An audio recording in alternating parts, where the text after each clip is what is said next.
ধান সব কাটা হয়ে গেছে এখানে বর্ধমান ডিস্ট্রিক্টে, এখানে ভাতার, এখানে জায়গাটার নাম কি ভাতা, তাই ভাতার বিধানসভার হ্যাঁ স্বর্ণচালিতা গ্রামে। সন্ধ্যা গ্রাম। তো এখানে এখন রয়েছে, শুধু এখানে একটা না, এরকম প্রচুর রয়েছে, এদিকে বাড়ি প্রত্যেক বাড়িতে রয়েছে। আমরা একটু দূরে এসে ভিডিও করছি। গতকাল এসেছি, গতকাল ছিল নবান্ন, আজকে বাস নবান্ন। হ্যাঁ, খুব জাঁকজমক সহকারে এটা হয়, প্রতি বছরই হয় এটা। অনেক দিনের ইচ্ছা ছিল নবান্ন জিনিস একবার দেখবো। আর আসামে যে বিহু উৎসব হয় আর এই নবান্ন কিন্তু একই উৎসব। তাই এখানে এসে আমি প্রথমত বুঝতেই পারিনি নবান্ন এত সুন্দর হয়, যাত্রা থেকে আরম্ভ করে বিভিন্ন খাওয়া দাওয়া, দারুণ ব্যাপার। আর সত্যি নবান্ন আগে আমার জানা ছিল না, এই প্রথম আসলাম। তোমরা আমার সঙ্গে পুরো ভিডিও দেখো। দুই বন্ধু মিলে বেরিয়ে পড়লাম বর্ধমানের নবান্ন উৎসব দেখতে।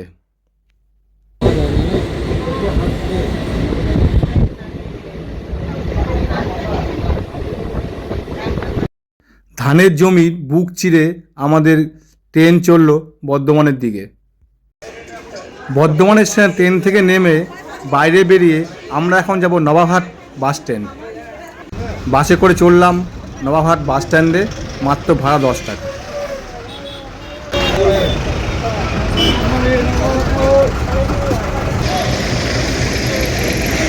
চলে এসেছি নবাবহাট বাস স্ট্যান্ডে। এখান থেকে আরেকটা বাস ধরে যাবো কামারপাড়া রোডে, ওখানে দেখা।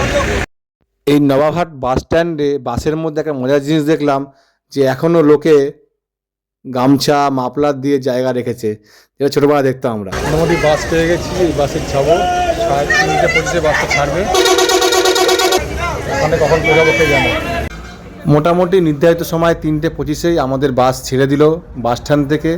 তবে এটা বুঝলাম যেসব রুটে ট্রেনের যোগাযোগ নেই, সেখানে বাসে যোগাযোগ, সেখানে মানুষের প্রচণ্ড কষ্ট। এই একটা মাত্র বাস এই 2 ঘন্টা পর ছাড়ছে, আর মানুষের ভিড়ও বাসে দেখার মতো।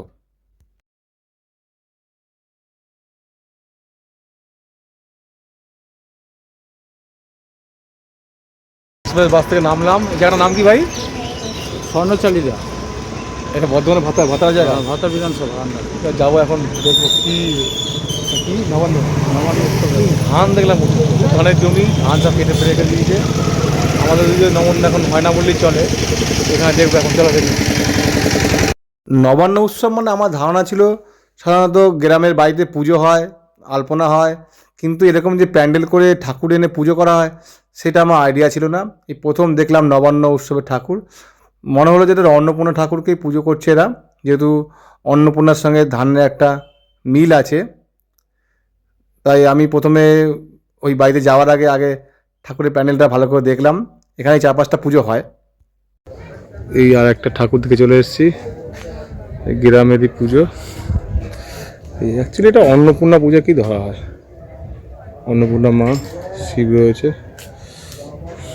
খুব বড় প্যান্ডেল না, ছোট্টর মধ্যে প্যান্ডেল। গ্রামের প্রত্যেকটা বাড়িতে কিন্তু এরকম আলপনা করে এই সময়। এই একটা আলপনা রয়েছে, আর একটা বাড়িতে আলপনা রয়েছে, চেষ্টা করে সুন্দর করে আলপনা করতে। এই যে এই যে এই যে পুরো ধানের গোলা।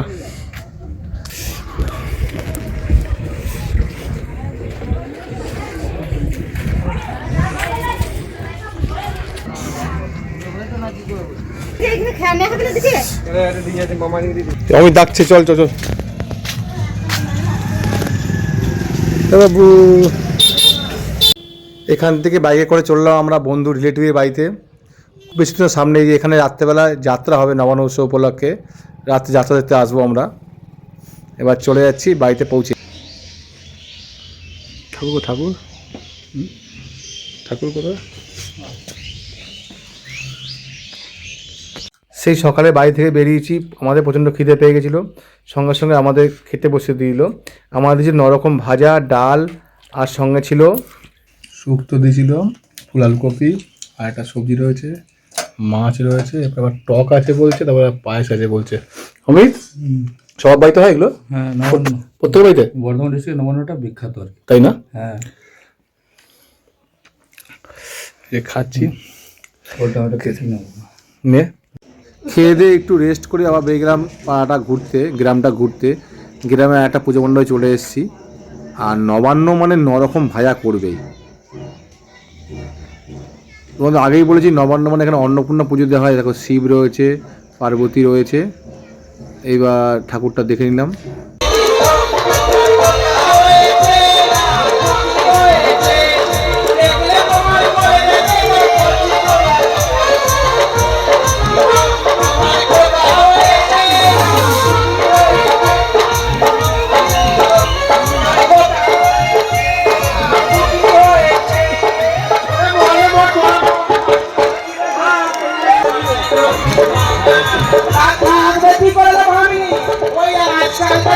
কিছুক্ষণ যাত্রা দেখে আমরা আবার চলে গেলাম অন্য একটা ঠাকুর দেখতে। এটাও দেখো অন্নপূর্ণা ঠাকুরের মতন শিব ঠাকুর রয়েছে।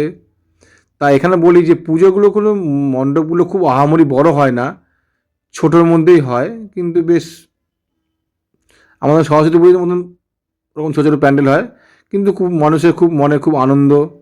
নবান্ন উৎসব হচ্ছে, নবান্ন পুজো। যাদের বাড়িতে গেছিলাম তারা আগামীকাল কী রান্না করবে সেগুলো আগের থেকে আজকে রাতে সব গুছিয়ে রেখেছে। সকাল উঠে তো রান্না করতে হবে, বিভিন্ন রকম পদের রান্না, তাই সব কেটে কুটে রেডি। রাতে দিয়েছে বড়ি ভাজা, আলু ভাজা, কুমড়ো ভাজা, বেগুন ভাজা, ডাল ফুলুরি, শুক্তো, আলু পোস্ত। সকালে ছিল না আলু পোস্ত, আর ছিল পায়েস, ডাল। এত ভাত দিয়েছে, ভাত এত খাওয়া আমার পক্ষে সম্ভব নয়। যাক, যতটা পেলাম খেলাম। মোটামুটি রান্না ছিল খুব সুন্দর, ভাত ছিল গরম গরম। সকালে মেনু থেকে শুধু শাক ভাজাটা বাদ পড়েছিল, আর অ্যাড হয়েছে আলু পোস্ত। পরের দিন সকালে আমরা হাঁটতে বেরিয়েছি, আর গ্রামের এক কোনায় হচ্ছে বিশাল বিশাল সব পাঠা খাসি নিয়ে এসে হাজির হচ্ছে। মানে আজকে যেহেতু বাস নবান্ন, কালকে সবাই নিরামিষ বা মাছ খেলেও আজকে কিন্তু সবাই খাসির মাংস এখানে খাবেই। এই গ্রামের নিয়ম, সবাই খাসির মাংস খাবে। আর আগের থেকে সবাই এসে অর্ডার দিয়ে গেছে। এই দেখো,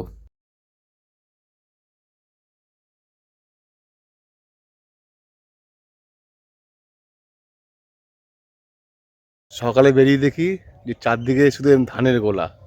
আমাদের এখানে যেগুলো প্রায় বিলুপ্তর পথে নেই আমাদের এখানে, কিন্তু এখানে বর্ধমান ডিস্ট্রিক্টে এখানে ভাতার, এখানে জায়গাটার নাম কি ভাতা, তাই ভাতার বিধানসভার হ্যাঁ স্বর্ণচালিতা গ্রামে। সন্ধ্যা গ্রাম। তো এখানে এখন রয়েছে, শুধু এখানে একটা না, এরকম প্রচুর রয়েছে। এদিকে বাড়ি, প্রত্যেক বাড়িতে রয়েছে। আমরা একটু দূরে ভিডিও করছি। গতকাল ছিল আজ নবান্নে, আজকে হয়েছে যেটা হলো বাস নবান্নে বলে, বা বাসি নবান্নে, নবান্ন উৎসব। তা আজকে কিন্তু দেখলাম যে ওখানে সব পাঠা মাঠা সব নিয়ে এসে গ্রামের লোকেরা নিয়ে এখন খাসি কাটা হচ্ছে। যে ধর দেখলাম তো কেউ 3 কিলো, কেউ 5 কিলো, কেউ 2 কিলো, সবাই কিন্তু আজ গ্রামের লোক আজকে মাংস খাবে। মাংস তো মুরগি না, কিন্তু পাঠার মাংস, খাসির মাংস খাবে। আমার এই দশটা তুই হচ্ছে না, এগুলো খুব ফাঁকি দিচ্ছে, একদম ফট ধরে দিচ্ছে। সকালে একটু হাঁটতে পারি দুই বন্ধু মিলে, আর গ্রামটা দেখছি। আর গ্রামটা চারদিকে দেখো শুধু ধান, সব কাটা হয়ে গেছে, পুরো কাটা ধান হয়ে গেছে, ফাঁকা জমি এখন। মানে যার জমানো উৎসব, যার জন্য মেন। সকালে ব্রেকফাস্ট দিয়েছে আমাদের মুড়ি, পাঁপড়, এটা কি সন্দেশ, নাড়ু, আর একটা সন্দেশ। এটা হলো আলুর চপ, এটা হলো কলা, লঙ্কা, সবাইকে দিয়েছে খেতে। অমিত, এই খেলে আর কি দুপুরে ভাত খেতে হবে বলো? হ্যাঁ, এই খেয়ে দুপুরে ভাত খাওয়া যাবে? আর শোনো তো, শীত করছে, হ্যাঁ বলো কিছু। ঠিক আছে, একদম ঠিক। এই নবান্ন, তুমি কি আগেবার এরকম ছিল? হ্যাঁ, এর সে ম্যানেজমেন্ট প্রতিদিন নিয়ম এরকম? হ্যাঁ, এটা কোথায়? পূর্ব বর্ধমান, এটা ভাতার বিধানসভার স্বর্ণচালিতা গ্রামে এসেছি আমরা। গতকাল এসেছি, গতকাল ছিল নবান্ন, আজকে বাস নবান্ন। হ্যাঁ, খুব জাঁকজমক সহকারে এটা হয়, প্রতি বছরই হয় এটা। খাই এবার। একজন মহিলা বাইরে উঠোনে খাচ্ছিলেন। তা আমার যা যারা খেতে দিয়েছিল তাদের এনাকে তাইটাকে দিয়ে খেতে দিয়েছে।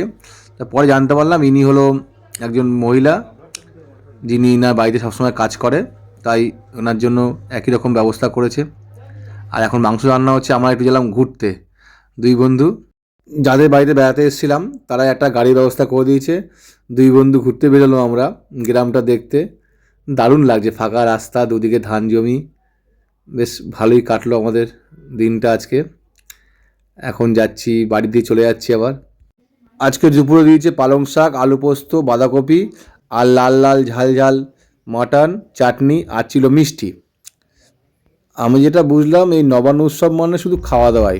সকাল আবার রাত্রেবেলা আবার আলু পোস্ত, আবার মাংস।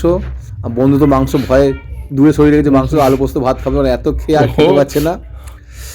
যেটা বুঝলাম এই নবান্ন মানে শুধু খাওয়া দাওয়া, মানে বাড়ির মেয়ে ছেলেরা শুধু রান্না বান্না করবে আর কুটুমরা জামাইরা যারা বেড়াতে তারা শুধু এই খাওয়া দাওয়া করবে। যেহেতু নবান্ন চাষিদের হাতে দুটো পয়সা আছে, এইসব ধান বিক্রি করে সবার হাতে এখন পয়সা প্রচুর।